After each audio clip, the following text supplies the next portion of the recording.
Playboy ख्वाबों का शहर मुंबई, कहते हैं जो एक बार मुंबई आ गया वो बस मुंबई का ही होकर रह गया। मुंबई न तो सिर्फ पैसे का शहर बल्कि कई लोगों के सपनों का शहर भी है और यहाँ से ही शुरू होता है हमारी इस कहानी का सफ़र। ये सफ़र जो सभी के लिए ज़िंदगी का एक चेहरा सामने वाला था। रात के करीब 1 बजे मुंबई के एक बड़े से फेमस गोल्डन नाइट क्लब में लेट नाइट पार्टी चल रही थी। लाउड म्यूजिक पर लड़के लड़कियां पूरी तरह से नशे में धुत झूम रहे थे। कुछ लोग शराब के नशे में चूर थे तो कुछ ड्रग्स के नशे में यहाँ से वहाँ झूल रहे थे।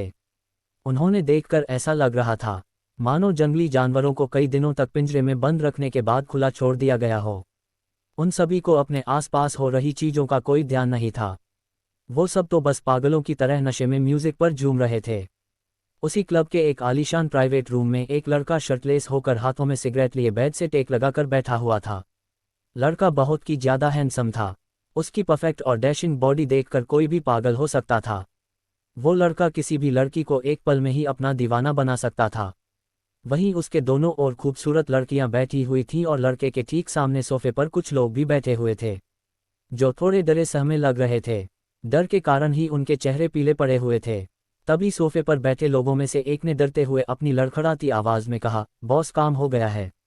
सारा माल बिक चुका है और जैसा आपने कहा था वैसे ही बाकी माल की सप्लाई दूसरे शहरों में करवा दी गई है। कल तक सारा माल अपने अड्डे पर पहुंच जाएगा। बस आपके ऑर्डर पास करने की देरी है। आदमी की बात सुने बाद भी लड़के ने कोई जवाब नहीं दिया। वो अभी भी बेड पर बैठा बस चुपचाप उसकी बातें सुन रहा था। उसके चेहरे पर किसी तरह के कोई भाव नहीं थे, जिसे कोई भी ये समझ नहीं पा रहा था कि इस लड़के के मन में इस समय क्या चल रहा था। लड़के की चुप्पी धीरे धीरे करके कमरे का तापमान बढ़ा रही थी, जिसे वहां मौजूद सब लोगों की हालत खराब हो रही थी। तभी लड़के ने अपनी नज़रें उठाकर एक आदमी और देखा। उस लड़के की आंखों में इस समय बेहद गुस्सा और एक अलग तरह की आग नजर आ रही थी। जब सोफे पर बैठे दूसरा व्यक्ति ने देखा कि लड़के की नज़रें उसी पर ठहरी है तो वो घबरा गया और थोड़ा डरते हुए बोला, बॉस यहाँ से हथियारों की सप्लाई भी हो गई है। पर राघव आनंद का कहना था कि माल उसके पास नहीं आया था। जब हमने पता करवाया तो पता चला रास्ते में ही सारा माल जब्त हो गया था। हमने वो सारा सामान अपने कब्जे में कर लिया है और उस पुलिस वाले को भी उसकी सही जगह पहुंचा दिया है। तभी बेड पर बैठा हुआ लड़का ने बहुत ही गुस्से, कड़क और डरावनी आवाज में कहा, गेट आउट।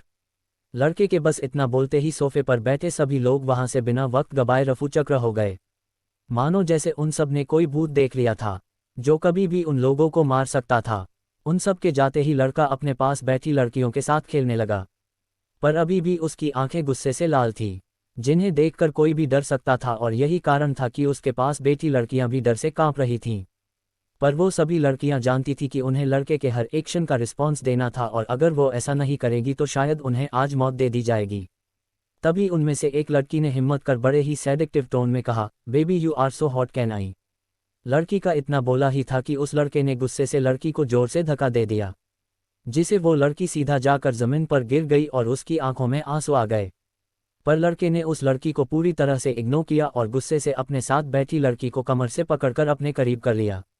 फिर उसने अपनी गुस्से से भरी नज़रों से उस लड़की को घूरा और अपने दूसरे हाथ में पकड़ रखी जलती हुई सिगार को उसके होंठों पर लगा दिया, जिस कारण उस लड़की के मुंह से जोरदार चीख निकल गई।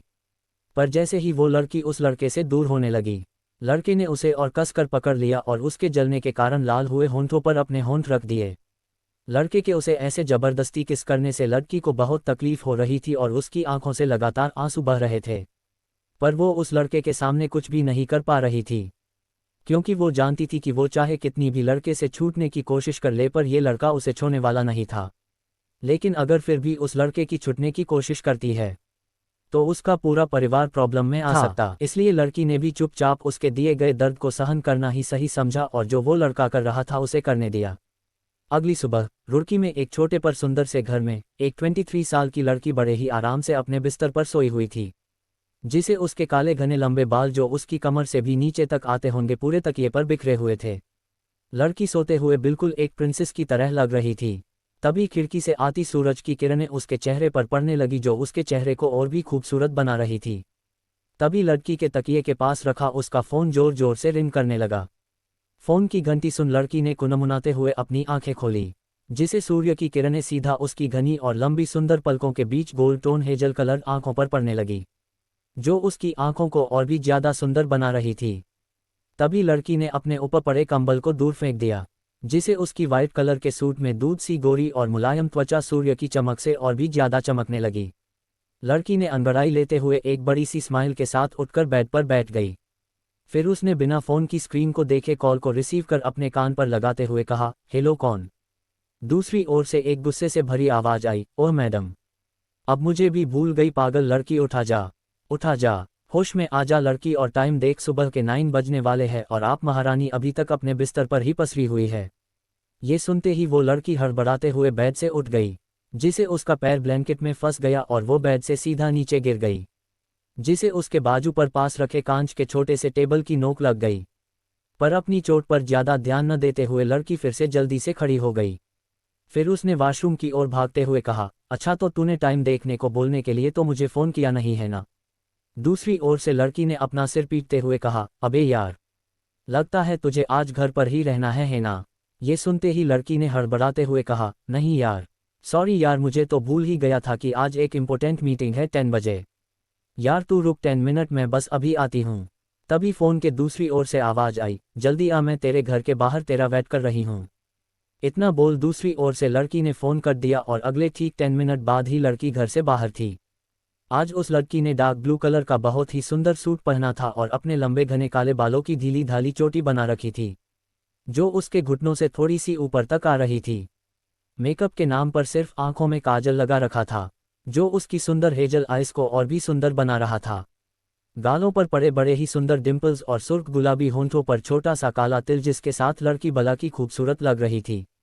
उसकी हाइट यही कोई 5 फुट 5 इंच होगी। तभी बाहर वेट कर रही दूसरी लड़की, जिसने ऑरेंज कलर का सूट पहना था, 5 फुट 4 इंच हाइट, सांवला रंग, लाइट ब्राउन आइस, कंधे तक आते बाल और पैरों में पहनी 2 इंच लंबी हील्स, वो भी किसी बला से कम नहीं थी। उम्र लगभग दोनों की सेम ही थी। तभी वो लड़की दूसरी लड़की पर थोड़ा बिगड़ते हुए बोली, क्या श्रेयू, तू 2 महीने बाद 23 साल की होने वाली है और अभी तक बच्चों की तरह लेट उठती है? अगर कभी मैं तेरे पास नहीं हुई तो तू कैसे सब हैंडल करेगी? श्रेया ब्लू सूट वाली लड़की ने क्यूट सा पप्पी फेस बनाते हुए कहा, सॉरी जानू, आज लेट हो गई, कल से पक्का टाइम से उठूंगी, प्रोमिस। और वैसे भी तू कहीं नहीं जाने वाली है, हमेशा मेरे साथ रहेगी, हम दोनों हमेशा साथ रहेंगे एक दूसरे की परछाई बनकर। जानवी, जानू ने अपनी आंखों को गोल गोल घुमाते हुए कहा, बस कर दे बहन, मुझे तेरे प्रोमिसेस पर रद्दी भर भी भरोसा नहीं है, क्योंकि तू रोज ही मुझे ये प्रोमिस वाला डायलॉग ही चिपकती है, तो अब कुछ नया सोच ले। जहां तक बात है साथ रहने की, तो श्रेयू मेरी जान, अंधेरे में तो परछाई भी साथ छोड़ जाती है। कौन था वो लड़का? क्या जानू श्रेया की प्रॉमिस पर यकीन करेगी? क्या इनकी दोस्ती हमेशा ऐसे ही बरकरार रहेगी? जानते हैं next episode. Shreya Awasthi, Shreya blue suit वाली लड़की ने क्यूट सा पप्पी फेस बनाते हुए कहा, सॉरी जानू, आज लेट हो गई, कल से पक्का टाइम से उठूंगी, प्रोमिस। और वैसे भी तू कहीं नहीं जाने वाली है, हमेशा मेरे साथ रहेगी, हम दोनों हमेशा साथ रहेंगे एक दूसरे की परछाई बनकर। जानवी, जानू ने अपनी आंखों को गोल गोल घुमाते हुए कहा, बस कर दे बहन, मुझे तेरे प्रोमिसेस पर रद्दी भर भी भरोसा नहीं है, क्योंकि तू रोज ही मुझे ये प्रोमिस वाला डायलॉग ही चिपकती है, तो अब कुछ नया सोच ले। जहां तक बात है साथ रहने की, तो श्रेयू मेरी जान, अंधेरे में तो परछाई भी साथ छोड़ जाती है। नेक्स्ट। श्रेयू ने मुंह बनाते हुए कुछ गुस्से से कहा, यार सॉरी ना, नेक्स्ट टाइम पक्का से लेट नहीं करूंगी, और देखिए नेगेटिव बातें मेरे सामने मत किया कर, हमेशा बस नेगेटिव बातें करती रहती है। अगर अब तूने कुछ भी उल्टा सीधा बोला ना, तो मैं फिर तुझे कभी बात नहीं करूंगी। जानू ने अपनी आंखों को लाचारी से बंद करते हुए कहा, ओह बेटा जी, रहने दो, तुम्हें रात भर उस शौर्य सक्सेना की फोटो देखने से और उसे बातें करने से फुर्सत मिले तब तो तुम सुबह जल्दी उठो ना, आई बड़ी सुबह जल्दी उठने का प्रोमिस करने वाली। इतना बोल वो चुप हो गई। जानवी की बात सुन श्रेया को शर्म तो आ रही थी, और शौर्य का नाम सुन श्रेया का ध्यान भी जानवी की नेगेटिव बातों से हट गया। जो जानवी चाहती थी इसलिए ही उसने शौर्य का नाम लिया था। उसके साथ ये हमेशा ही होता था, अगर कोई उसके सामने शौर्य का नाम लेता था तो उसका चेहरा सुर्ख होने लगता था और वो बाकी सब बातों को भूल जाती थी। फिर श्रेया ने खुद के इमोशन पर थोड़ा कंट्रोल करते हुए कहा, देख जानू, तू मुझे कुछ भी बोले ले, पर मेरे शौर्य के बारे में कुछ मत बोलना, नहीं तो तेरी मेरी दोस्ती यहीं खत्म हो जाएगी, समझी? जानवी ने वहां से आगे बढ़ते हुए कहा, क्या यार श्रेयू, तू भी यार, इतना भी क्या पागल होना किसी के पीछे, और वो कहाँ इंडिया का? इंडिया भी छोड़ यार, वर्ल्ड के अमीर जादों में से एक है। जिसे शायद ये भी नहीं पता है कि तुम इस दुनिया में भी एक्सिस्ट करती हो और एक तू जो उसे इतना पसंद करती है और उसके लिए पागल होए जा रही है। फिर उसने एक गहरी सांस लेते हुए कहा, यार यहाँ तू किसके लिए और क्यों आई है उनके बारे में सोच और किसी के बारे में नहीं। जाह्नवी की बात सुन श्रेया की आंखें नम हो गई, पर फिर भी उसने खुद को कंट्रोल कर जाह्नवी के सामने अजीब सा मुंह बनाते हुए कहा, अच्छा यार बस भी कर न, अब और कितना सुनाएगी मुझे। अब चल, नहीं तो आज हम दोनों को ही अपनी नौकरी से हाथ धोना पड़ जाएगा।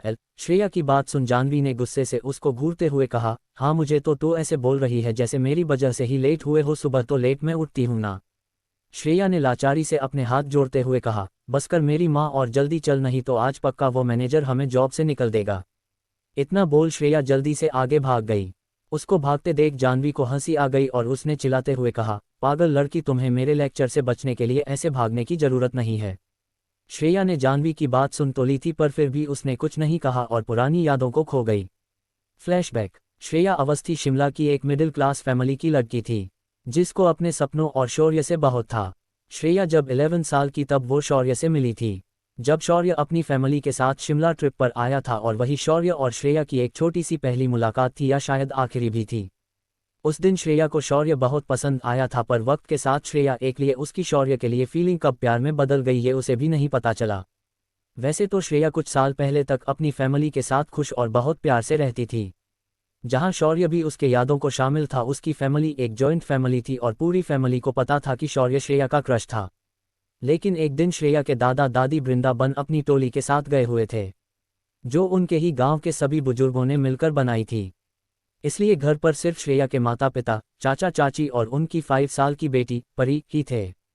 उसकी चाची अपनी बेटी के साथ किचन में श्रेया का लंच बॉक्स पैक कर रही थी, पर जल्दी जल्दी में उनसे गैस का स्विच ऑन ही रह गया।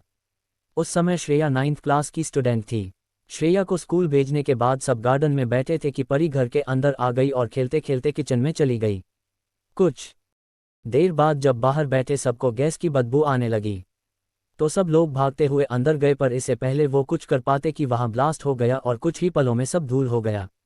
इस हादसे के कारण श्रेया और दादा दादी को गहरा सदमा लगा था, क्योंकि श्रेया अपने दादा दादी से बहुत प्यार करती थी और उनके पास रहने के लिए खाने पीने के लिए कुछ नहीं था। इसलिए वो अपनी बुआ के बुलाने पर अपने दादी के साथ रुड़की आ गई थी। अपनी बुआ नीलिमा अवस्थी के पास आ गई थी, क्योंकि उन्होंने शादी नहीं की थी और रुड़की में एक छोटी सी फैक्ट्री में जॉब करती थी।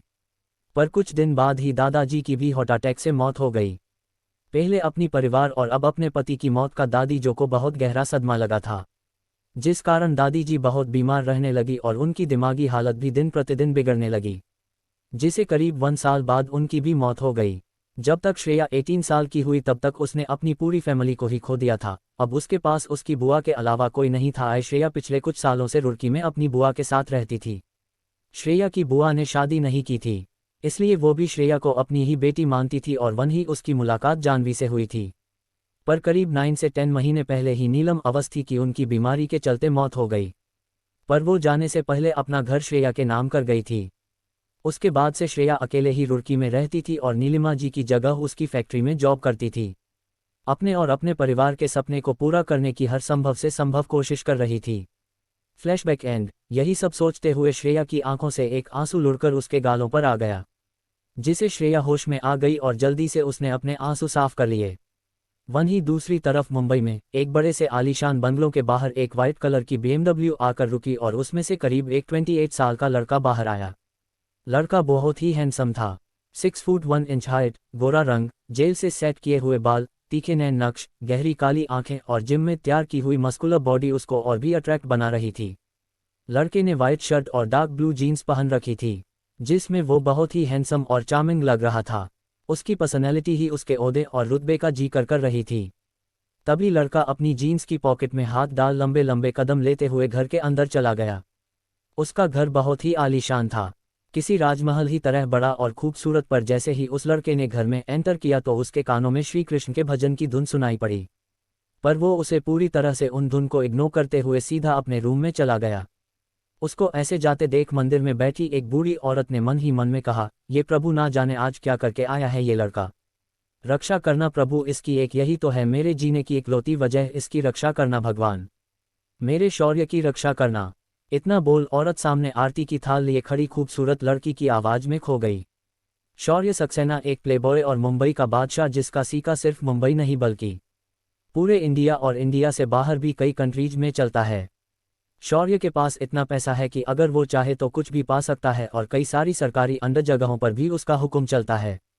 शौर्य को लड़कियों के साथ फ्लर्ट करना और रातें रंगीन करना बहुत अच्छा लगता है, पर इसके पीछे भी एक बहुत बड़ा कारण और राज है।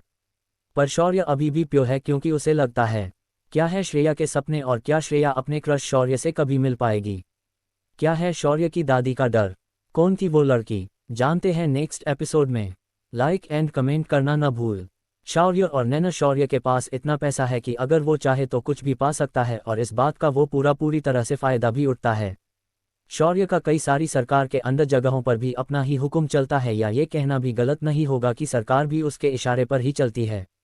इसी के साथ शौर्य अपने लुक्स को लेकर लड़कियों में हमेशा ही चर्चा का विषय बना रहता है, क्योंकि शौर्य अपने ब्रांड का मॉडल भी है जिसके कारण वो अपने हर नए लुक के कारण हमेशा ही चर्चा में रहता है। शौर्य को लड़कियों के साथ फ्लर्ट करना और रातें रंगीन करना बहुत अच्छा लगता है, पर इस बात को शौर्य ने बहुत अच्छे से दुनिया की नज़रों से छुपा रखा है। पर शौर्य अभी भी प्योर है क्योंकि उसे लगता है, ये आपको शौर्य खुद बताएगा। इसके पीछे भी एक बहुत बड़ा कारण और राज है। अब बात करें शौर्य की फैमिली की, तो शौर्य की फैमिली कुछ साल पहले तक तो एक मिडिल क्लास फैमिली ही थी। उसके पापा रुद्राक्ष सक्सेना एक सच्चे और ईमानदार पुलिस ऑफिसर थे और शौर्य उनका लाडला था। पर कुछ बुरे लोगों से उनकी अच्छाई बर्दाश्त नहीं हुई और उनको और उनके एक क्लिक फ्रेंड नवीन शुक्ला, जो कि रुद्राक्ष के बहुत अच्छे मित्र भी थे और उन्हीं की तरह ईमानदार थे, एक दिन वो दोनों अपनी अपनी पत्नी के साथ एक ट्रिप से वापस लौट रहे थे, पर किसी ने उनका एक्सीडेंट करवा दिया था, जिस कारण ऑन द स्पॉट ही रुद्राक्ष जी, शिवानी जी, शौर्य की मां नवीन शुक्ला, उनकी पत्नी अर्पिता शुक्ला की मौत हो गई थी। जिसके बाद शौर्य की दादी रीमा सक्सेना ने ही शौर्य और नवीन शुक्ला की बेटी नैना शुक्ला की देखभाल की थी। नैना 24 साल की है, स्लिम फिगर, तीखे नैन नक्श, एक खूबसूरत हुस्न की मालकिन और एक अच्छे नेचर वाली लड़की है, जो बचपन से ही अपना दिल शौर्य को दे बैठी है। उसके दिल, दिमाग और जुबान पर सिर्फ शौर्य ही राज करता है। पर यह बात न ही तो उसने किसी को बताई है और न ही शौर्य को इस बात की कोई भनक है, क्योंकि नैना ने ये बात सीक्रेट ही रखी थी। शौर्य की दादी भी नैना को बहुत पसंद करती है और वो पूरे दिल से चाहती है कि नैना की शादी शौर्य से हो, पर शौर्य ने अभी तक नैना को कभी उस नज़र से देख ही नहीं था। वो उसे हमेशा से सिर्फ एक अच्छी दोस्त मानता आया था। Present time. कुछ देर बाद शौर्य अपने रूम से बाहर आया और कुछ देर तक लिविंग रूम में बैठने के बाद बिना किसी से कुछ भी बोले चुपचाप घर से बाहर निकल गया। वैसे तो ये शौर्य का नेचर ही था, उसे ज़्यादा बोलना पसंद नहीं था। दूसरी ओर शौर्य का ऐसा बिहेवियर देख नैना और दादी बहुत उदास हो गई। वैसे तो उन दोनों के लिए ही शौर्य का ऐसा बिहेवियर नॉर्मल था, पर वो चाहती थी कि शौर्य उनसे बात करे, जो वो कभी नहीं करता था। पर जहाँ दादी को इस बात की चिंता हो रही थी कि शौर्य बिना ब्रेकफास्ट किए ही घर से चला गया, तो वहीं नैना को शौर्य के उसे इग्नोर करके जाने का दुख हो रहा था, क्योंकि वो चाहे कितना भी तैयार हो ले शौर्य कभी भी उसकी तरफ नहीं देखता था। इसका कारण वो दूसरी लड़कियों को समझती थी, क्योंकि नैना भी उसके प्लेबॉय वाले नेचर से अच्छे से वाकिफ थी। तभी नैना ने दादी का उदास चेहरा देखते हुए कहा, दादी आप चिंता मत कीजिए, देखना आप शौर्य बहुत जल्दी पहले जैसे हो जाएंगे। नैना की बात ने मानो दादी के अंदर से नई ऊर्जा और उम्मीद भर दी हो। फिर उन्होंने नैना को देखते हुए कहा, नैना आप बिल्कुल सही बोल रही है, मेरा बच्चा जरूर पहले जैसा हो जाएगा, पर उसके लिए आपका उसके साथ होना बहुत जरूरी है। आज हम आपसे कुछ मांगना चाहते हैं, क्या आप हमें वो देंगी? दादी की बात सुन नैना उसकी ओर देखते हुए बोली, अरे दादी को मांगने की नहीं, ऑर्डर देने का हक है। प्लीज़ आप ये सब बोलकर मुझे पराया महसूस न कराएं, मैं भी तो आपकी ही पोती हूं ना। उसकी बात सुन दादी नम आंखों से बोली, ना मेरी बच्ची, तू तो मेरी लाडली है। वो बच्चा हम चाहते हैं कि आप शौर्य, अब शौर्य की जिंदगी में उसकी जीवन संगनी बनकर इस घर में रहे। दादी की बात सुन नैना बहुत खुश हो गई, आखिर वो भी तो यही चाहती थी ना। पर तभी उसे शौर्य का ख्याल आ गया, जो कभी उसे एक नज़र देखता भी नहीं था। शौर्य का अपने प्रति व्यवहार सोचकर ही नैना का मुंह लग गया। वहीं उसका उतरा हुआ चेहरा देख दादी को भी समझने में देर नहीं लगती है कि नैना क्यों उदास हो गई। दादी ने नैना के सिर पर हाथ रखते हुए बड़े ही प्यार से कहा, आप परेशान न हो बेटा, हम शौर्य से बात करेंगे, वो हमारी कोई भी बात नहीं टालते हैं।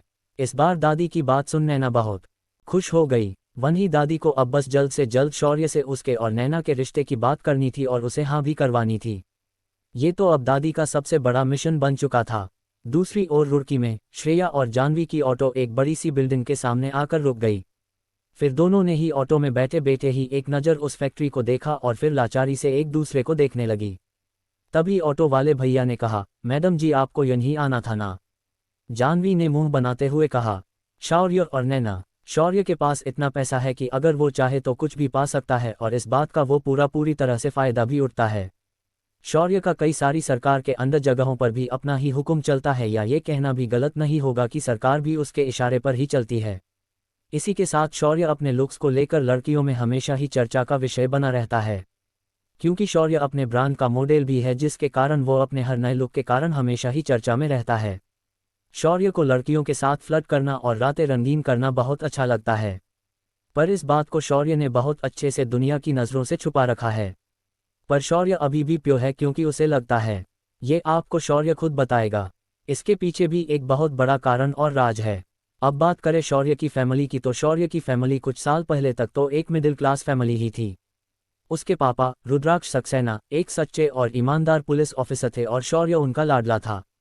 पर कुछ बुरे लोगों से उनकी अच्छाई बर्दाश्त नहीं हुई और उनको और उनके एक क्लिक फ्रेंड नवीन शुक्ला, जो कि रुद्राक्ष के बहुत अच्छे मित्र भी थे और उन्हीं की तरह ईमानदार थे, एक दिन वो दोनों अपनी अपनी पत्नी के साथ एक ट्रिप से वापस लौट रहे थे, पर किसी ने उनका एक्सीडेंट करवा दिया था, जिस कारण ऑन द स्पॉट ही रुद्राक्ष जी, शिवानी जी, शौर्य की मां नवीन शुक्ला, उनकी पत्नी अर्पिता शुक्ला की मौत हो गई थी।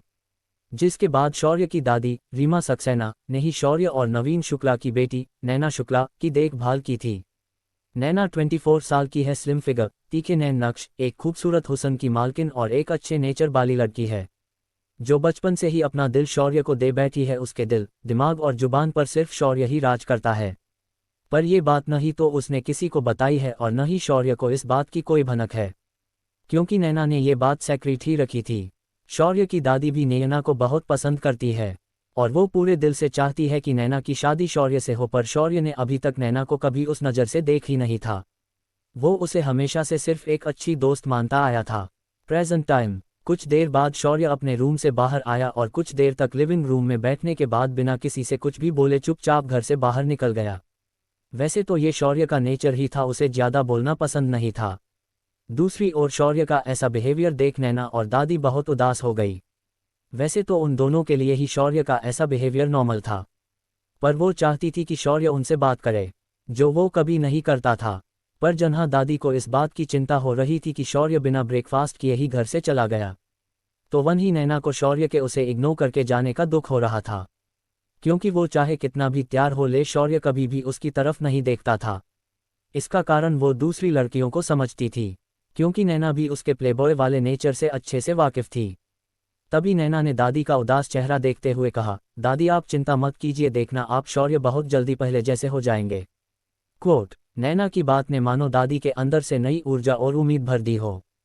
फिर उन्होंने नैना को देखते हुए कहा, नैना आप बिल्कुल सही बोल रही है, मेरा बच्चा जरूर पहले जैसा हो जाएगा, पर उसके लिए आपका उसके साथ होना बहुत जरूरी है। आज हम आपसे कुछ मांगना चाहते हैं, क्या आप हमें वो देंगी? क्वोट। दादी की बात सुन नैना उसकी ओर देखते हुए बोली, अरे दादी को मांगने की नहीं, ऑर्डर देने का हक है। प्लीज़ आप ये सब बोलकर मुझे पराया महसूस न कराएं, मैं भी तो आपकी ही पोती हूं ना। क्वोट। उसकी बात सुन दादी नम आंखों से बोली, ना मेरी बच्ची, तू तो मेरी लाडली है। वो बच्चा हम चाहते हैं कि आप शौर्य, अब शौर्य की जिंदगी में उसकी जीवन संगनी बनकर इस घर में रहे। दादी की बात सुन नैना बहुत खुश हो गई, आखिर वो भी तो यही चाहती थी ना। पर तभी उसे शौर्य का ख्याल आ गया, जो कभी उसे एक नज़र देखता भी नहीं था। शौर्य का अपने प्रति व्यवहार सोचकर ही नैना का मुंह लग गया। वहीं उसका उतरा हुआ चेहरा देख दादी को भी समझने में देर नहीं लगती है कि नैना क्यों उदास हो गई। दादी ने नैना के सिर पर हाथ रखते हुए बड़े ही प्यार से कहा, आप परेशान न हो बेटा, हम शौर्य से बात करेंगे, वो हमारी कोई भी बात नहीं टालते हैं। इस बार दादी की बात सुन नैना बहुत खुश हो गई। वहीं दादी को अब बस जल्द से जल्द शौर्य से उसके और नैना के रिश्ते की बात करनी थी और उसे हाँ भी करवानी थी। ये तो अब दादी का सबसे बड़ा मिशन बन चुका था। दूसरी ओर रुड़की में श्रेया और जानवी की ऑटो एक बड़ी सी बिल्डिंग के सामने आकर रुक गई। फिर दोनों ने ही ऑटो में बैठे बैठे ही एक नज़र उस फैक्ट्री को देखा और फिर लाचारी से एक दूसरे को देखने लगी। तभी ऑटो वाले भैया ने कहा, मैडम जी आपको यहीं आना था ना। जानवी ने मुंह बनाते हुए कहा, हाँ भैया। क्यों? जाह्नवी का मुंह बनाता देख ऑटो वाले ने चिढ़ते हुए कहा, तो पैसे देकर ऑटो से बाहर क्यों नहीं निकलती हो? क्यों फोकट में मेरा टाइम बर्बाद कर रही हो? पैसे दो और निकलो। ऑटो वाले की बात सुन जाह्नवी और श्रेया को गुस्सा आ गया और श्रेया ने गुस्से से कहा, देखो तुम ज्यादा चू चपड़ मात करो जा रहे हैं न हम। अगर हमारे साथ बदतमीजी करोगे तो अच्छा नहीं होगा तुम्हारे लिए। तभी जाह्नवी की नज़र सामने से आ रहे एक पतले और उम्रदराज आदमी पर गई, जिसे देख उसके चेहरे की हवायां उड़ गई। जाह्नवी ने जल्दी से अपने पर्स से पैसे निकाले और ऑटो वाले को देख श्रेया को खींचते हुए ऑटो से बाहर निकल गई। पर जैसे ही ऑटो वाले ने अपनी ऑटो स्टार्ट की, श्रेया ने उसे गुस्से से कहा, रुको भैया। श्रेया की बात सुन ऑटो वाला उसे देखने लगा, पर तभी श्रेया ने 3-4 किक ऑटो को मारी और वहां से भाग गई। उसकी ये हरकत देख ऑटो वाला गुस्से से दांत पिसते हुए वहां से चला गया। दोनों लड़कियां जल्दी से भागकर बिल्डिंग की एंटेरेस पर खड़ी हो गई। तभी दोनों की नज़र सामने से आते हुए उस आदमी पर गई, जिसे देखकर ऐसा लग रहा था मानो कि अगर यहाँ हवा चल पड़ी तो वो आदमी किसी पते की तरह उड़कर दूर जाके गिरेगा। तभी उस आदमी से श्रेया और जाह्नवी को देखते हुए बड़ी की पतली आवाज में कहा, श्रेयू जानू, आज मैं ये बिल्कुल बर्दाश्त नहीं करूंगा। मैं अभी के अभी तुम्हें यहाँ से बाहर निकलता हूँ। अब से तुम्हें काम पर आने की कोई ज़रूरत नहीं है। आदमी की बात सुन जानू ने मुंह बनाते हुए कहा, बिलू अंकल हम ऑलरेडी बाहर खड़े हैं, आप और कितना बाहर निकलेंगे हमें? और फिर जोर जोर से हंसने लगती है। आइए देख, बिलू अंकल ने इरिटेट होते हुए कहा, जानू मैंने तुम्हें कितनी बार कहा है मुझे बिलू अंकल न बोला करो, मेरा नाम बलविंदर सिंह है। फिर श्रेया की ओर देखते हुए कहा, श्रेयू तुम इसे समझती क्यों नहीं हो? श्रेया से झूठी हंसी हंसते हुए कहा, बिलू अंकल जैसे आप हमें प्यार से श्रेयू और जानू बुलाते हैं वैसे ही हम आपको बिलू अंकल बुलाते हैं। श्रेया ने बिलू शब्द पर थोड़ा जोर देते हुए कहा। श्रेया की बात सुन बिलू अंकल का मुंह बन गया और वो मन महसूस कर रह गए। फिर उन्होंने खुद को शांत किया और एक गहरी सांस लेकर बात को घुमाते हुए कहा, देखो आज मैं तुम्हें अंदर आने दे रहा हूं, इसका ये मतलब नहीं है कि तुम दोनों रोज रोज लेट आओ, और हाँ 1 घंटे बाद हाल में मीटिंग है तो टाइम से आ जाना। इतना बोल बिलू अंकल फैक्ट्री के अंदर चले गए। क्या शौर्य नैना के मन में उसको लेकर जो फीलिंग है उन्हें समझ पाएगी? क्या शौर्य दादी की बात मानेगा? क्या मोड़ लेगी शौर्य की जिंदगी? जानते हैं नेक्स्ट एपिसोड में। लाइक एंड कमेंट करना न भूले। किस श्रेया की बात सुन बिलू अंकल का मुंह बन गया, पर फिर उन्होंने अपनी बात को घुमाते हुए कहा, देखो आज मैं तुम्हें अंदर आने दे रहा हूं, इसका ये मतलब नहीं है कि तुम रोज लेट आओ, और हाँ 1 घंटे बाद मीटिंग हॉल में आ जाना। आज एक बहुत इंपॉर्टेंट मीटिंग है, बॉस से स्पेशली तुम दोनों को आने को कहा है तो टाइम से आ जाना। नेक्स्ट। इतना बोल बिलू अंकल कंपनी के अंदर चले गए और जाह्नवी और श्रेया भी मन ही मन हंसते हुए उसके पीछे पीछे चली गई। दूसरी ओर मुंबई में शौर्य घर से निकल पर सीधा ऑफिस की ओर चला गया था, पर रास्ते से जाते वक्त बीच में ही उसे एक मीटिंग के लिए किसी और जगह जाना पड़ा और पिछले 3 घंटे से शौर्य उस मीटिंग में ही बिजी था। दूसरी ओर दादी के कहने पर नैना ने अपने हाथों से आज शौर्य के लिए लंच बनाया और वो शौर्य को देने उसके ऑफिस चली गई। पर जब नैना को ऑफिस पहुंचकर ये पता चला कि शौर्य अभी तक या यूं कहे कि आज सुबह से ऑफिस ही नहीं आया था, तो वो बहुत परेशान हो गई और शौर्य के केबिन में बैठकर ही बेसब्री के उसका इंतजार करने लगी। उसने शौर्य के पर्सनल असिस्टेंट्स को कॉल भी की, पर उसने भी क्लास रिसीव नहीं की। जब तकरीबन 2 घंटा वेट करने के बाद भी शौर्य नहीं आया, तो नैना बहुत उदास हो गई और चुपचाप खाना लेकर वापस घर चली गई। उसे आज बहुत बुरा लग रहा था क्योंकि उसने बड़े मन से शौर्य के लिए खाना बनाया था। दूसरी ओर दादी ने जैसे ही नैना घर के अंदर आते देख तो वो खुश होते हुए बोली, अरे बेटा तुमने तो बड़ी देर कर दी आने में। शौर्य ने खाना खा लिया क्या? नैना ने दादी के पास बैठकर उदास होते हुए कहा, नहीं दादी, वो शौर्य ऑफिस में नहीं थे इसलिए उनका वेट रही थी। पर दादी ने नैना के गाल पर हाथ रखते हुए कहा, क्या बात है बेटा, इतनी उदास क्यों हो? क्या शौर्य ने कुछ कहा है तुमसे? मुझे बताओ, मैं अभी उसकी खबर लेती हूँ और अच्छे से डांट भी लगाऊंगी। नैना ने ना में अपनी गर्दन हिलाते हुए कहा, नहीं दादी, शौर्य से मुलाकात होती तब तो वो मुझसे कुछ कहते ना।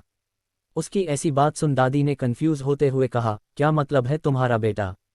नैना लंच बॉक्स खोलकर दादी को दिखाते हुए बोली, दादी वो सुबह से ऑफिस पहुंचे ही नहीं है, मैंने उनका इतना वेट किया पर वो नहीं आए।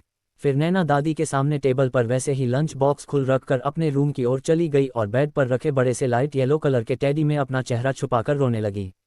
दूसरी ओर एक आलीशान होटल के रूम नंबर 2001 में शौर्य ने रूम से बाहर आते हुए अपने असिस्टेंट से कहा, इस माथुर की सारी डिटेल लाकर दो मुझे। असिस्टेंट ने थोड़ा डरते हुए कहा, ओके बॉस। वो नैना मैम का फ़ोन आ रहा था, क्या आप उनसे बात करेंगे? असिस्टेंट की बात सुन शौर्य ने कुछ नहीं कहा और चुपचाप अपने फ़ोन निकाल कर किसी को कॉल कर दिया। पर दूसरी ओर से जब कॉल पिक नहीं हुआ तो उसने कुछ सोचकर वापस से फ़ोन पॉकेट में रख दिया। रुड़की में श्रेया और जाह्नवी दोनों मीटिंग रूम में बैठी धीरे धीरे आपस में कुछ खुसर फुसर कर रही थी। तभी श्रेया की नज़र उसके सामने बैठी के लड़की पर गई, जो उन्हीं के साथ उस फैक्ट्री में ही काम करती थी।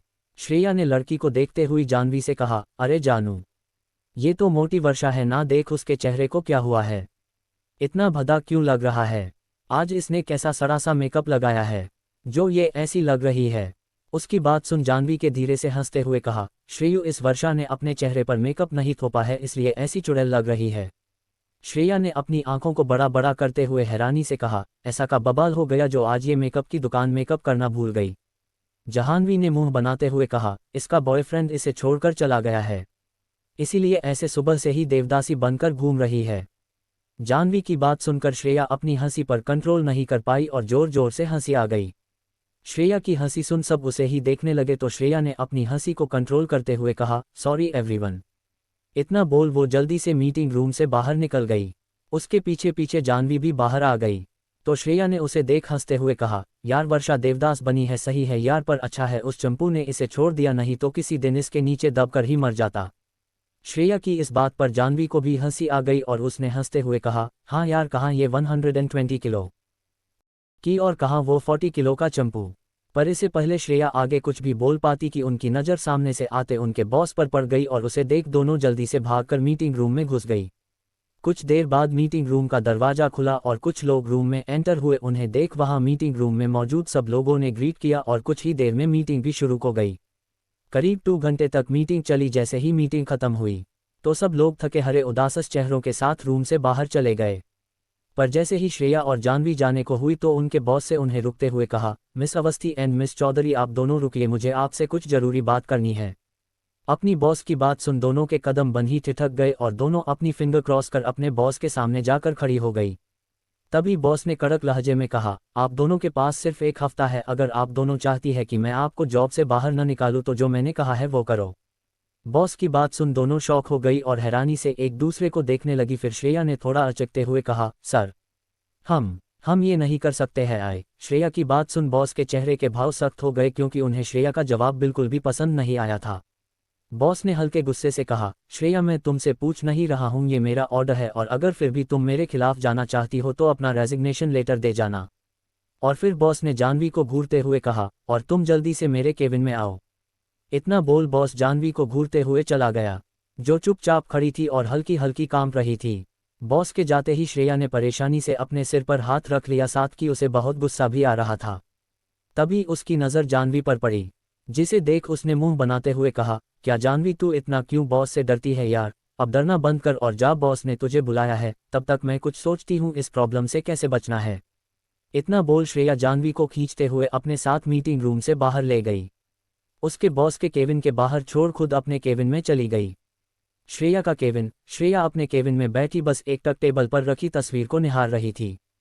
काफ़ी देर तक उस तस्वीर को निहारने के बाद उस तस्वीर को हाथों में लेते हुए कहने लगी, देखिए आज फिर हम आपके पास अपनी प्रॉब्लम लेकर आ गए, पर हम आपको अपनी प्रॉब्लम रात को बालकनी में आराम से बैठकर आपके साथ शेयर करेंगे क्योंकि अभी हमें बहुत ज़रूरी काम करना है, ओके शौर्य।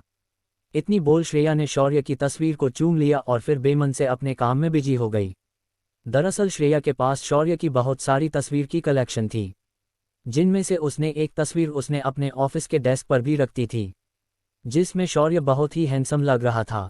बॉस के केबिन में जाह्नवी अपने बॉस के सामने सिर झुकाए खड़ी थी। तभी बॉस धीरे कदमों से चलते हुए जाकर जाह्नवी के पास जाकर खड़ा हो गया। फिर उसने एक झटके से जाह्नवी को अपने करीब खींच लिया और बिना वक्त गवाए जाह्नवी के होंठों पर अपने होंठ रख दिए। कौन सी मीटिंग के लिए गया है शौर्य, क्या बात रही है, बॉस ने श्रेया और जाह्नवी के सामने। जानते हैं नेक्स्ट एपिसोड में। लाइक एंड कमेंट करना ना भूले। श्रेया की बात सुन बिल्लू अंकल का मुंह बन गया, पर फिर उन्होंने अपनी बात को घुमाते हुए कहा, देखो आज मैं तुम्हें अंदर आने दे रहा हूं, इसका ये मतलब नहीं है कि तुम रोज लेट आओ, और हाँ 1 घंटे बाद मीटिंग हॉल में आ जाना, आज एक बहुत इंपॉर्टेंट मीटिंग है। बॉस से स्पेशली तुम दोनों को आने को कहा है तो टाइम से आ जाना। नेक्स्ट। इतना बोल बिल्लू अंकल कंपनी के अंदर चले गए और जाह्नवी और श्रेया भी मन ही मन हंसते हुए उसके पीछे पीछे चली गई। दूसरी ओर मुंबई में शौर्य घर से निकल पर सीधा ऑफिस की ओर चला गया था। पर रास्ते से जाते वक्त बीच में ही उसे एक मीटिंग के लिए किसी और जगह जाना पड़ा और पिछले 3 घंटे से शौर्य उस मीटिंग में ही बिजी था। दूसरी ओर दादी के कहने पर नैना ने अपने हाथों से आज शौर्य के लिए लंच बनाया और वो शौर्य को देने उसके ऑफिस चली गई। पर जब नैना को ऑफिस पहुंचकर ये पता चला कि शौर्य अभी तक या यूं कहे कि आज सुबह से ऑफिस ही नहीं आया था, तो वो बहुत परेशान हो गई और शौर्य के केबिन में बैठकर ही बेसब्री के उसका इंतजार करने लगी। उसने शौर्य के पर्सनल असिस्टेंट्स को कॉल भी की पर उसने भी क्लास रिसीव नहीं की। जब तकरीबन 2 घंटा वेट करने के बाद भी शौर्य नहीं आया तो नैना बहुत उदास हो गई और चुपचाप खाना लेकर वापस घर चली गई। उसे आज बहुत बुरा लग रहा था क्योंकि उसने बड़े मन से शौर्य के लिए खाना बनाया था। दूसरी ओर दादी ने जैसे ही नैना घर के अंदर आते देख तो वो खुश होते हुए बोली, अरे बेटा तुमने तो बड़ी देर कर दी आने में। शौर्य ने खाना खा लिया क्या? नैना ने दादी के पास बैठकर उदास होते हुए कहा, नहीं दादी वो शौर्य ऑफिस में नहीं थे इसलिए उनका वेट रही थी। पर दादी ने नैना के गाल पर हाथ रखते हुए कहा, क्या बात है बेटा इतनी उदास क्यों हो? क्या शौर्य ने कुछ कहा है तुमसे? मुझे बताओ, मैं अभी उसकी खबर लेती हूँ और अच्छे से डांट भी लगाऊंगी। नैना ने ना में अपनी गर्दन हिलाते हुए कहा, नहीं दादी, शौर्य से मुलाकात होती तब तो वो मुझसे कुछ कहते ना। उसकी ऐसी बात सुन दादी ने कंफ्यूज होते हुए कहा, क्या मतलब है तुम्हारा बेटा? नैना लंच बॉक्स खोलकर दादी को दिखाते हुए बोली, दादी वो सुबह से ऑफिस पहुंचे ही नहीं है। मैंने उनका इतना वेट किया पर वो नहीं आए। फिर नैना दादी के सामने टेबल पर वैसे ही लंच बॉक्स खुल रखकर अपने रूम की ओर चली गई और बेड पर रखे बड़े से लाइट येलो कलर के टेडी में अपना चेहरा छुपाकर रोने लगी। दूसरी ओर एक आलीशान होटल के रूम नंबर 2001 में शौर्य ने रूम से बाहर आते हुए अपने असिस्टेंट से कहा, इस माथुर की सारी डिटेल लाकर दो मुझे। असिस्टेंट ने थोड़ा डरते हुए कहा, ओके बॉस वो नैना मैम का फ़ोन आ रहा था, क्या आप उनसे बात करेंगे? असिस्टेंट की बात सुन शौर्य ने कुछ नहीं कहा और चुपचाप अपने फ़ोन निकाल कर किसी को कॉल कर दिया। पर दूसरी ओर से जब कॉल पिक नहीं हुआ तो उसने कुछ सोचकर वापस से फ़ोन पॉकेट में रख दिया।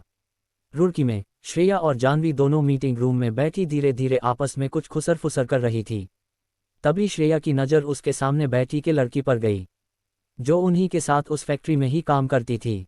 श्रेया ने लड़की को देखते हुई जानवी से कहा, अरे जानू, ये तो मोटी वर्षा है ना, देख उसके चेहरे को क्या हुआ है, इतना भद्दा क्यों लग रहा है? आज इसने कैसा सड़ा सा मेकअप लगाया है जो ये ऐसी लग रही है? उसकी बात सुन जानवी के धीरे से हंसते हुए कहा, श्रेयू इस वर्षा ने अपने चेहरे पर मेकअप नहीं थोपा है इसलिए ऐसी चुड़ैल लग रही है। श्रेया ने अपनी आंखों को बड़ा बड़ा करते हुए हैरानी से कहा, ऐसा का बवाल हो गया जो आज ये मेकअप की दुकान मेकअप करना भूल गई। जहानवी ने मुंह बनाते हुए कहा, इसका बॉयफ्रेंड इसे छोड़कर चला गया है इसीलिए ऐसे सुबह से ही देवदासी बनकर घूम रही है। जानवी की बात सुनकर श्रेया अपनी हंसी पर कंट्रोल नहीं कर पाई और जोर जोर से हंसी आ गई। श्रेया की हंसी सुन सब उसे ही देखने लगे तो श्रेया ने अपनी हंसी को कंट्रोल करते हुए कहा, सॉरी एवरीवन। इतना बोल वो जल्दी से मीटिंग रूम से बाहर निकल गई। उसके पीछे पीछे जानवी भी बाहर आ गई तो श्रेया ने उसे देख हंसते हुए कहा, यार वर्षा देवदास बनी है सही है यार, पर अच्छा है उस चंपू ने इसे छोड़ दिया, नहीं तो किसी दिन इसके नीचे दबकर ही मर जाता। श्रेया की इस बात पर जानवी को भी हंसी आ गई और उसने हंसते हुए कहा, हाँ यार, कहाँ ये 120 किलो की और कहाँ वो 40 किलो का चंपू। पर इससे पहले श्रेया आगे कुछ भी बोल पाती कि उनकी नज़र सामने से आते उनके बॉस पर पड़ गई और उसे देख दोनों जल्दी से भागकर मीटिंग रूम में घुस गई। कुछ देर बाद मीटिंग रूम का दरवाज़ा खुला और कुछ लोग रूम में एंटर हुए। उन्हें देख वहां मीटिंग रूम में मौजूद सब लोगों ने ग्रीट किया और कुछ ही देर में मीटिंग भी शुरू हो गई। करीब 2 घंटे तक मीटिंग चली। जैसे ही मीटिंग खत्म हुई तो सब लोग थके हरे उदास चेहरों के साथ रूम से बाहर चले गए। पर जैसे ही श्रेया और जानवी जाने को हुई तो उनके बॉस से उन्हें रुकते हुए कहा, Miss Awasthi and Miss Chaudhary आप दोनों रुकिए, मुझे आपसे कुछ जरूरी बात करनी है। अपनी बॉस की बात सुन दोनों के कदम बंद ही ठिठक गए और दोनों अपनी फिंगर क्रॉस कर अपने बॉस के सामने जाकर खड़ी हो गई। तभी बॉस ने कड़क लहजे में कहा, आप दोनों के पास सिर्फ 1 हफ्ता है, अगर आप दोनों चाहती है कि मैं आपको जॉब से बाहर न निकालूं तो जो मैंने कहा है वो करो। बॉस की बात सुन दोनों शॉक हो गई और हैरानी से एक दूसरे को देखने लगी। फिर श्रेया ने थोड़ा अचकते हुए कहा, सर हम ये नहीं कर सकते हैं आए। श्रेया की बात सुन बॉस के चेहरे के भाव सख्त हो गए क्योंकि उन्हें श्रेया का जवाब बिल्कुल भी पसंद नहीं आया था। बॉस ने हल्के गुस्से से कहा, श्रेया मैं तुमसे पूछ नहीं रहा हूँ, ये मेरा ऑर्डर है और अगर फिर भी तुम मेरे खिलाफ जाना चाहती हो तो अपना रेजिग्नेशन लेटर दे जाना। और फिर बॉस ने जानवी को घूरते हुए कहा, और तुम जल्दी से मेरे केबिन में आओ। इतना बोल बॉस जानवी को घूरते हुए चला गया जो चुपचाप खड़ी थी और हल्की हल्की कांप रही थी।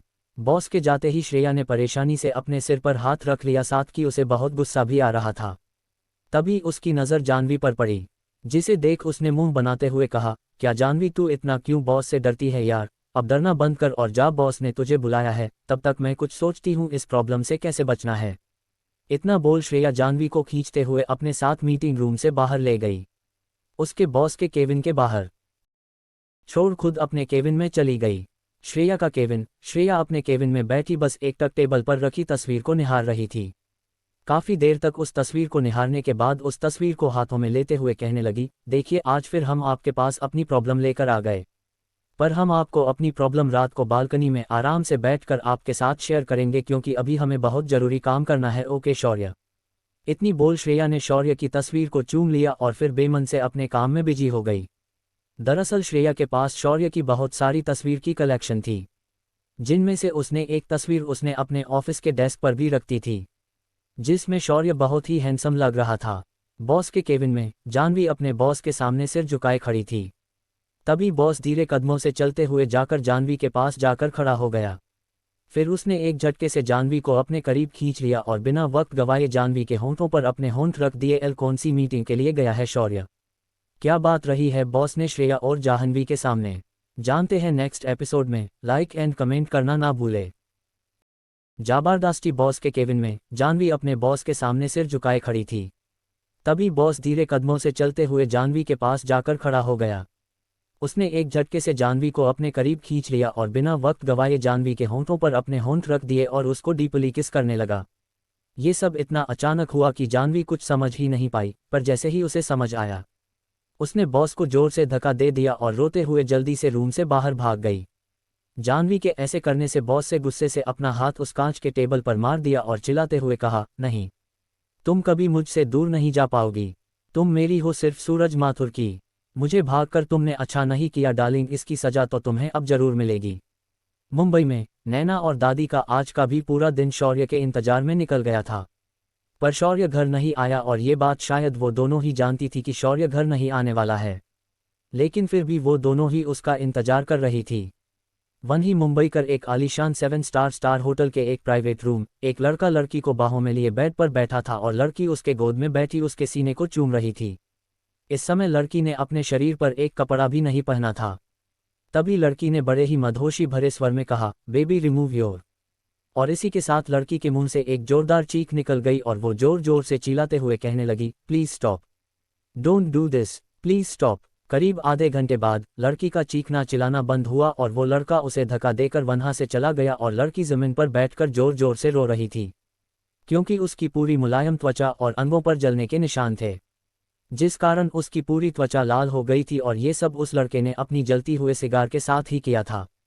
उसके शरीर का हर एक हिस्सा जला हुआ था। ये देखकर वो और भी ज्यादा रोने लगी। लड़के के जाते ही करीब 3 से 4 हटे कटे आदमी रूम में आते हैं और रूम को लॉक कर लड़की के पास चले गए और एक बार फिर रूम से लड़की के चिल्लाने की आवाज़ें आने लगी। 2 घंटे बाद वो सब आदमी भी रूम से बाहर आ गए।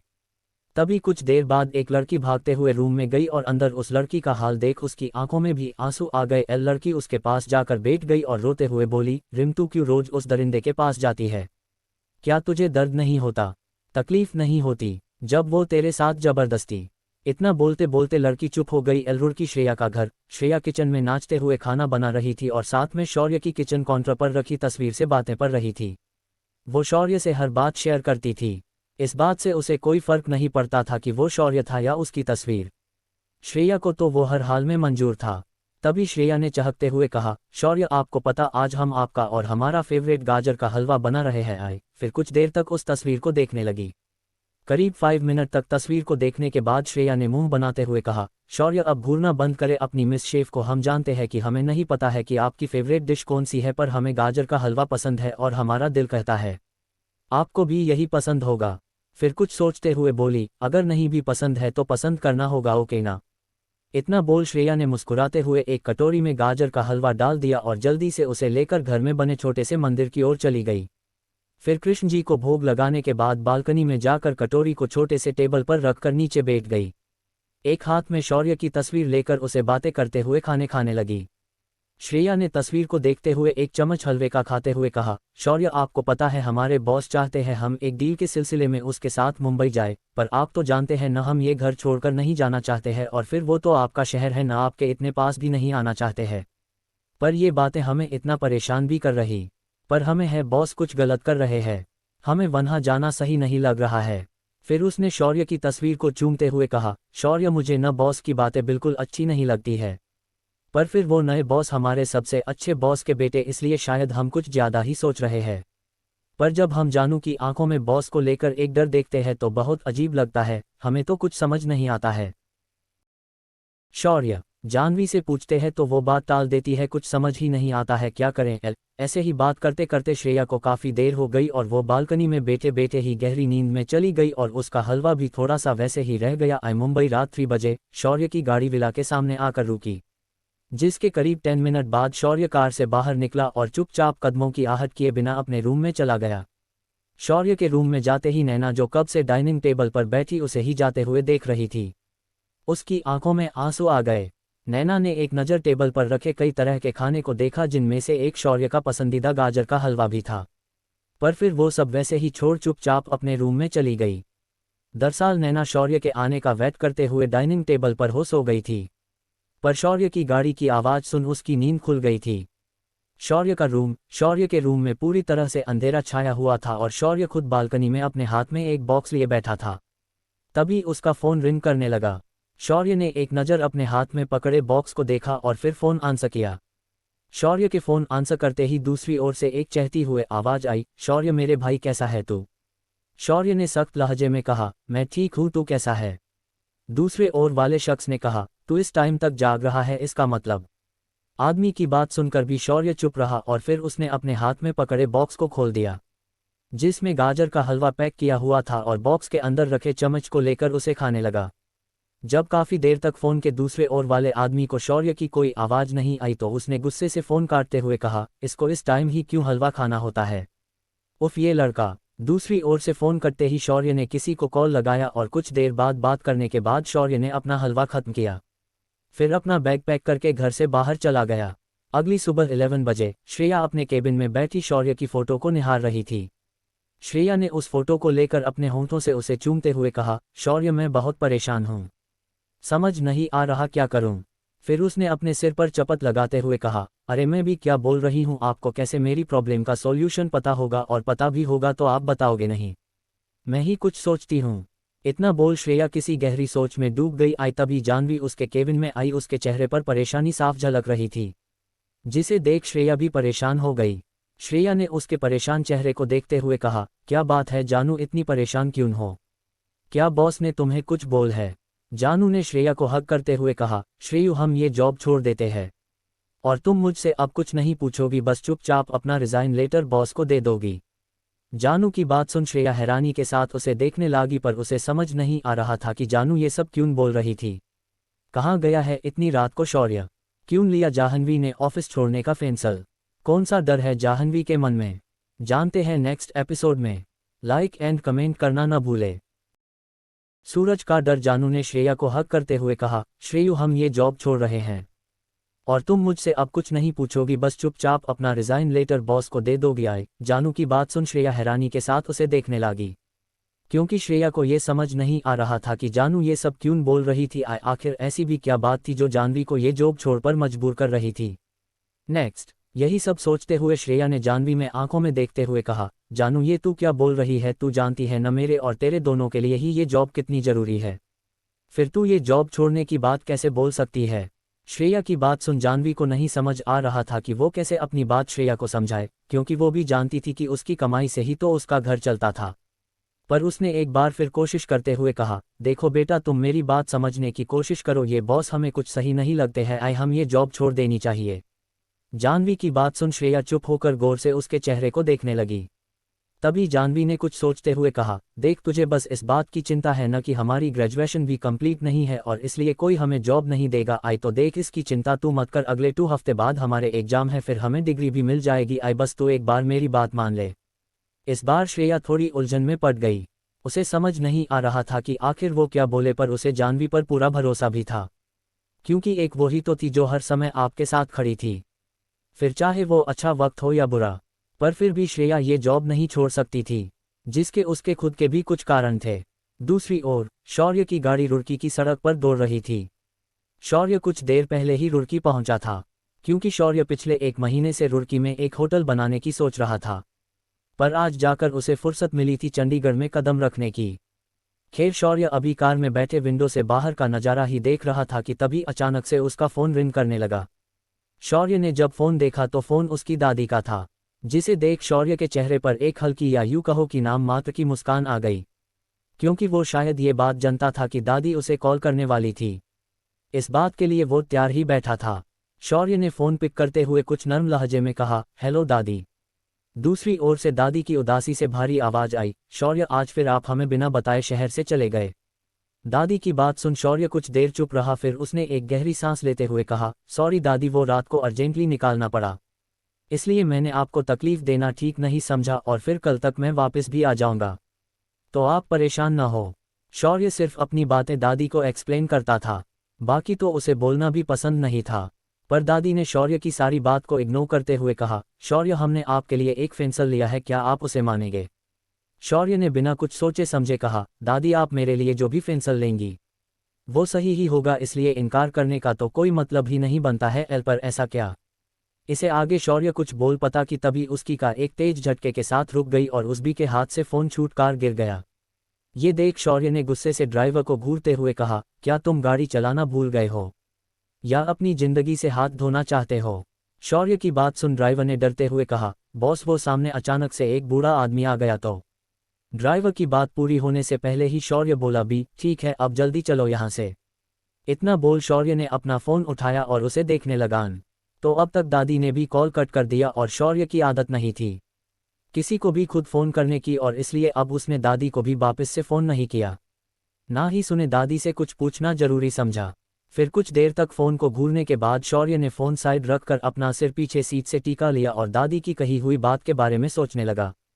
उसे समझ भी आ रहा था कि अब दादी क्या करने वाली थी। दूसरी ओर श्रेया के केबिन में श्रेया ने लाचारी से कहा, जानू मैं नहीं जानती तू क्यों मुझे ये जॉब छोड़ने को बोल रही है, पर जब तक तू मुझे इसका कारण नहीं बता देती है मैं ये जॉब नहीं छोड़ने वाली हूँ। तुझे यहाँ क्या प्रॉब्लम है मुझे बता, एक बार मैं तेरी सारी प्रॉब्लम सॉल्व कर दूंगी। श्रेया की बात सुन जाह्नवी की आंखें नम हो गई और मुठियां कस गई, पर फिर उसने एक गहरी सांस लेते हुए कहा, ठीक है मैं तुझे फोर्स नहीं करूंगी, अगर तुझे यही जॉन करनी है तो कर तू। इतना बोल जाह्नवी जाने को हुई थी कि श्रेया ने उसे रोकते हुए कहा, जानू सुन। श्रेया की आवाज़ सुन जाह्नवी रुक गई और मूड कर उसको सवाल भरी निगाहों से उसे देखने लगी।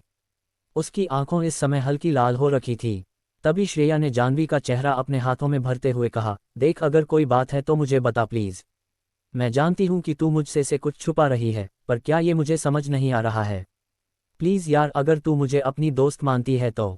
इससे पहले कि श्रेया अपनी आगे की बात पूरी कर पाती कि जाह्नवी ने एक झटके के साथ उसके गले लग गई और चेहरे पर झूठी मुस्कान लाते हुए बोली, रिलैक्स यार, ऐसा कुछ भी नहीं है, तू कुछ ज़्यादा ही सोच रही है, इतनी भी कोई बड़ी बात नहीं है। पर पता नहीं क्यों बॉस यहाँ काम करना अब अच्छा नहीं लगता है। जब से नए बॉस आए हैं उन्होंने अजीब सा माहौल बना दिया है। फिर वो श्रेया से अलग हुई और कुछ नज़रें चुराते हुए बोली, अच्छा सुन, मुझे मम्मी की कॉल आई थी तो अभी मैं हाफ डे लीव लेकर घर जा रही हूँ, तो तू भी टाइम से आ जाना और अपना ध्यान रखना। मैं हमेशा तेरे साथ हूँ चाहे कुछ भी हो जाए। इतना बोल जाह्नवी जल्दी से श्रेया से दूर हुई और केबिन से बाहर निकाल गई। ये सब जाह्नवी ने इतनी जल्दी किया कि श्रेया को कुछ बोलने का मौका ही नहीं मिला। वो बस जाह्नवी को जाते हुए देखती रही। वो जानती थी जाह्नवी उसे झूठ बोलकर गई थी। ये सब देख श्रेया ने एक गहरी सांस लेते हुए खुद से ही कहा, जाने कब तक तू ऐसे मेरे सवालों और अपनी प्रॉब्लम से भागती रहेगी, पर हार तो मैं भी नहीं मानूंगी जब तक तू मुझे अपनी प्रॉब्लम नहीं बताएगी। मैं ये जॉब नहीं छोड़ने वाली। दूसरी ओर जाह्नवी जैसे कि श्रेया के केबिन से निकालकर अपने केबिन में आई कि किसी ने एक झटके से केबिन का डोर लॉक कर दिया। डोर की आवाज़ सुन जाह्नवी जल्दी से पीछे मुड़ी तो अपने सामने अपने बॉस सूरज को देख डर से कांपने लगी। डर के कारण उसका पूरा चेहरा और आंखें लाल हो गई थी। उसने सूरज को देखते हुए अपनी कांपती आवाज़ में कहा, सर आप यहाँ क्या कर रहे? कुछ काम था क्या? जाह्नवी को ऐसे खुद से डरता देख सूरज ने हंसते हुए जाह्नवी के करीब आकर कहा, जानू, मेरी जानू तुम्हारी हिम्मत कैसे हुई जॉब छोड़ने का सोचने की भी?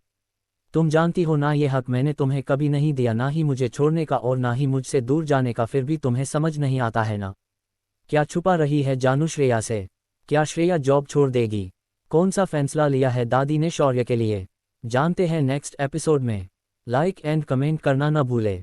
जानू ने श्रेया को हक करते हुए कहा, श्रेयू हम ये जॉब छोड़ रहे हैं और तुम मुझसे अब कुछ नहीं पूछोगी, बस चुपचाप अपना रिजाइन लेटर बॉस को दे दोगी। आए जानू की बात सुन श्रेया हैरानी के साथ उसे देखने लगी, क्योंकि श्रेया को ये समझ नहीं आ रहा था कि जानू ये सब क्यों बोल रही थी। आखिर ऐसी भी क्या बात थी जो जानवी को ये जॉब छोड़कर मजबूर कर रही थी। नेक्स्ट यही सब सोचते हुए श्रेया ने जानवी में आंखों में देखते हुए कहा, जानू ये तू क्या बोल रही है? तू जानती है न मेरे और तेरे दोनों के लिए ही ये जॉब कितनी जरूरी है, फिर तू ये जॉब छोड़ने की बात कैसे बोल सकती है? श्रेया की बात सुन जानवी को नहीं समझ आ रहा था कि वो कैसे अपनी बात श्रेया को समझाए, क्योंकि वो भी जानती थी कि उसकी कमाई से ही तो उसका घर चलता था। पर उसने एक बार फिर कोशिश करते हुए कहा, देखो बेटा तुम मेरी बात समझने की कोशिश करो, ये बॉस हमें कुछ सही नहीं लगते हैं, हम ये जॉब छोड़ देनी चाहिए। जानवी की बात सुन श्रेया चुप होकर गौर से उसके चेहरे को देखने लगी। तभी जानवी ने कुछ सोचते हुए कहा, देख तुझे बस इस बात की चिंता है न कि हमारी ग्रेजुएशन भी कंप्लीट नहीं है और इसलिए कोई हमें जॉब नहीं देगा। तो देख इसकी चिंता तू मत कर, अगले 2 हफ्ते बाद हमारे एग्जाम है, फिर हमें डिग्री भी मिल जाएगी। बस तू एक बार मेरी बात मान ले। इस बार श्रेया थोड़ी उलझन में पड़ गई। उसे समझ नहीं आ रहा था कि आखिर वो क्या बोले, पर उसे जानवी पर पूरा भरोसा भी था, क्योंकि एक वो ही तो थी जो हर समय आपके साथ खड़ी थी, फिर चाहे वो अच्छा वक्त हो या बुरा। पर फिर भी श्रेया ये जॉब नहीं छोड़ सकती थी, जिसके उसके खुद के भी कुछ कारण थे। दूसरी ओर शौर्य की गाड़ी रुड़की की सड़क पर दौड़ रही थी। शौर्य कुछ देर पहले ही रुड़की पहुंचा था, क्योंकि शौर्य पिछले 1 महीने से रुड़की में एक होटल बनाने की सोच रहा था, पर आज जाकर उसे फुर्सत मिली थी चंडीगढ़ में कदम रखने की। खैर शौर्य अभी कार में बैठे विंडो से बाहर का नज़ारा ही देख रहा था कि तभी अचानक से उसका फ़ोन रिंग करने लगा। शौर्य ने जब फ़ोन देखा तो फ़ोन उसकी दादी का था, जिसे देख शौर्य के चेहरे पर एक हल्की या यूं कहो कि नाम मात्र की मुस्कान आ गई, क्योंकि वो शायद ये बात जानता था कि दादी उसे कॉल करने वाली थी। इस बात के लिए वो तैयार ही बैठा था। शौर्य ने फ़ोन पिक करते हुए कुछ नर्म लहजे में कहा, हेलो दादी। दूसरी ओर से दादी की उदासी से भारी आवाज़ आई, शौर्य आज फिर आप हमें बिना बताए शहर से चले गए। दादी की बात सुन शौर्य कुछ देर चुप रहा, फिर उसने एक गहरी सांस लेते हुए कहा, सॉरी दादी, वो रात को अर्जेंटली निकालना पड़ा, इसलिए मैंने आपको तकलीफ देना ठीक नहीं समझा और फिर कल तक मैं वापस भी आ जाऊंगा, तो आप परेशान ना हो। शौर्य सिर्फ अपनी बातें दादी को एक्सप्लेन करता था, बाकी तो उसे बोलना भी पसंद नहीं था। पर दादी ने शौर्य की सारी बात को इग्नोर करते हुए कहा, शौर्य हमने आपके लिए एक फैसला लिया है, क्या आप उसे मानेंगे? शौर्य ने बिना कुछ सोचे समझे कहा, दादी आप मेरे लिए जो भी फैसला लेंगी वो सही ही होगा, इसलिए इनकार करने का तो कोई मतलब ही नहीं बनता है। पर ऐसा क्या? इसे आगे शौर्य कुछ बोल पता कि तभी उसकी कार एक तेज झटके के साथ रुक गई और उसबी के हाथ से फ़ोन छूट कार गिर गया। ये देख शौर्य ने गुस्से से ड्राइवर को घूरते हुए कहा, क्या तुम गाड़ी चलाना भूल गए हो या अपनी जिंदगी से हाथ धोना चाहते हो? शौर्य की बात सुन ड्राइवर ने डरते हुए कहा, बॉस वो सामने अचानक से एक बूढ़ा आदमी आ गया तो। ड्राइवर की बात पूरी होने से पहले ही शौर्य बोला, भी ठीक है अब जल्दी चलो यहाँ से। इतना बोल शौर्य ने अपना फ़ोन उठाया और उसे देखने लगा। तो अब तक दादी ने भी कॉल कट कर दिया और शौर्य की आदत नहीं थी किसी को भी खुद फ़ोन करने की, और इसलिए अब उसने दादी को भी वापस से फ़ोन नहीं किया, ना ही सुने दादी से कुछ पूछना जरूरी समझा। फिर कुछ देर तक फ़ोन को घूरने के बाद शौर्य ने फ़ोन साइड रखकर अपना सिर पीछे सीट से टिका लिया और दादी की कही हुई बात के बारे में सोचने लगा। उसे समझ भी आ रहा था कि अब दादी क्या करने वाली। दूसरी ओर श्रेया के केबिन में श्रेया ने लाचारी से कहा, जानू मैं नहीं जानती तू क्यों मुझे ये जॉब छोड़ने को बोल रही है, पर जब तक तू मुझे इसका कारण नहीं बता देती है मैं ये जॉब नहीं छोड़ने वाली हूँ। तुझे यहाँ क्या प्रॉब्लम है मुझे बता, एक बार मैं तेरी सारी प्रॉब्लम सॉल्व कर दूंगी। श्रेया की बात सुन जानवी की आंखें नम हो गई और मुठियाँ कस गई, पर फिर उसने एक गहरी सांस लेते हुए कहा, ठीक है मैं तुझे फोर्स नहीं करूंगी, अगर तुझे यही जॉन करनी है तो कर तू। इतना बोल जानवी जाने को हुई थी कि श्रेया ने उसे रोकते हुए कहा, जानू सुन। श्रेया की आवाज़ सुन जानवी रुक गई और मूडकर उसको सवाल भारी निगाहों से उसे देखने लगी। उसकी आंखों इस समय हल्की लाल हो रखी थी। तभी श्रेया ने जानवी का चेहरा अपने हाथों में भरते हुए कहा, देख अगर कोई बात है तो मुझे बता प्लीज़। मैं जानती हूँ कि तू मुझसे से कुछ छुपा रही है, पर क्या ये मुझे समझ नहीं आ रहा है। प्लीज़ यार अगर तू मुझे अपनी दोस्त मानती है तो इसे पहले कि श्रेया अपनी आगे की बात पूरी कर पाती कि जाह्नवी ने एक झटके के साथ उसके गले लग गई और चेहरे पर झूठी मुस्कान लाते हुए बोली, रिलैक्स यार, ऐसा कुछ भी नहीं है, तू कुछ ज्यादा ही सोच रही है, इतनी भी कोई बड़ी बात नहीं है। पर पता नहीं क्यों बॉस यहाँ काम करना अब अच्छा नहीं लगता है। जब से नए बॉस आए हैं उन्होंने अजीब सा माहौल बना दिया है। फिर वो श्रेया से अलग हुई और कुछ नज़रें चुराते हुए बोली, अच्छा सुन, मुझे मम्मी की कॉल आई थी तो अभी मैं हाफ डे लीव लेकर घर जा रही हूँ, तो तू भी टाइम से आ जाना और अपना ध्यान रखना, मैं हमेशा तेरे साथ हूँ चाहे कुछ भी हो जाए। इतना बोल जाह्नवी जल्दी से श्रेया से दूर हुई और केविन से बाहर निकाल गई। ये सब जाह्नवी ने इतनी जल्दी किया कि श्रेया को कुछ बोलने का मौका ही नहीं मिला। वो बस जाह्नवी को जाते हुए देखती रही। वो जानती थी जाह्नवी उसे झूठ बोलकर गई थी। ये सब देख श्रेया ने एक गहरी सांस लेते हुए खुद से ही कहा, जाने कब तक तो ऐसे मेरे सवालों और अपनी प्रॉब्लम से भागती रहेगी, पर हार तो मैं भी नहीं मानूंगी जब तक तू मुझे अपनी प्रॉब्लम नहीं बताएगी, मैं ये जॉब नहीं छोड़ने वाली। दूसरी ओर जाह्नवी जैसे कि श्रेया के केविन से निकालकर अपने केविन में आई कि किसी ने एक झटके से केविन का डोर लॉक कर दिया। डोर की आवाज़ सुन जाह्नवी जल्दी से पीछे मुड़ी तो अपने सामने अपने बॉस सूरज को देख डर से कांपने लगी। डर के कारण उसका पूरा चेहरा और आंखें लाल हो गई थी। उसने सूरज को देखते हुए अपनी कांपती आवाज़ में कहा, सर आप यहाँ क्या कर रहे? कुछ काम था क्या? जाह्नवी को ऐसे खुद से डरता देख सूरज ने हंसते हुए जाह्नवी के करीब आकर कहा, जानू, मेरी जानू, तुम्हारी हिम्मत कैसे हुई जॉब छोड़ने का सोचने की भी? तुम जानती हो ना ये हक मैंने तुम्हें कभी नहीं दिया, ना ही मुझे छोड़ने का और ना ही मुझसे दूर जाने का, फिर भी तुम्हें समझ नहीं आता है ना? क्या छुपा रही है जानू श्रेया से? क्या श्रेया जॉब छोड़ देगी? कौन सा फैसला लिया है दादी ने शौर्य के लिए? जानते हैं नेक्स्ट एपिसोड में। लाइक एंड कमेंट करना न भूले गाइज। अब आगे के एपिसोड के लिए चैनल को सब्सक्राइब करिए और कमेंट जरूर करिए कि आपको चाहिए फ्लैट। आगे की वीडियो में अपनी रियल वॉइस में हाई अपलोड करूंगी, प्लीज़ उनको सपोर्ट करना और यूज़ पर भी कमेंट करिए ताकि प्लीज़ गाइज सब्सक्राइब करिए, वीडियो को लाइक करिए और शेयर करिए और मेरी रियल वॉइस पे हाई होगा और यूज़ भी ऐसे ही देखा करिए और आगे मेरी रियल वॉइस का हाई सब कुछ रहेगा।